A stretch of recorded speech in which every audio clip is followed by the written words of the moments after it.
हाय winner, कसे आहात तुम्ही? बाकी आज मी आलेली आहे आमच्या शेतात. मला रूममध्ये बसून खूप कंटाळा येत होता. आणि बसल्या-बसल्या विचार करत होते, की 2025 पूर्ण संपायला आलेला आहे. आणि खरंच 2025 वाईट होता का चांगला होता?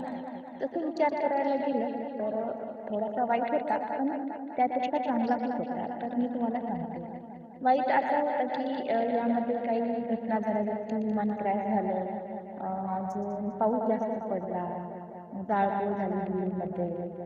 पण चांगल्या गोष्टी पण झाल्यातच. आपण ह्याच 2025 मध्ये 3 कप जिंकले. त्यामध्ये मुलींनी तर किती दिवसापासून मेहनत करून 2025 मध्येच वर्ल्ड कप जिंकलाय.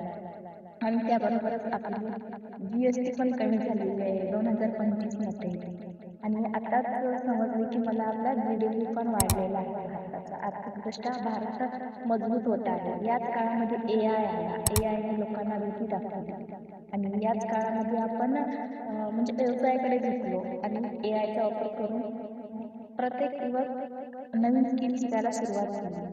आणि यामधलीच मी पण आहे, एका नवीन स्किलवर काम करत आहे. तर तुम्ही पण नक्कीच सांगा, की तुमच्यासाठी 2025 कसा गेला?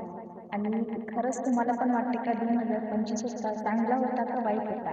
तर मला विचाराल तर 2025 चांगलाच होता. कारण या काळात आपण खूप काही चांगल्या गोष्टी पण केल्या. पण आपण कधी पण पॉझिटिव्हिटी सोडून देतो आणि निगेटिव्हिटीच्याच मागे राहतो. तर प्रत्येक वेळ हा चांगलाच असतो. जसं की 2025ला आपल्याला तोडलं तेवढंच आणि टिकवलं पण आपण कसं परिस्थितीशी लढायचं आणि उभं राहायचं. ते तर मला तर वाटतं की 2025ने आपल्याला खूप काही शिकवलेलं आहे.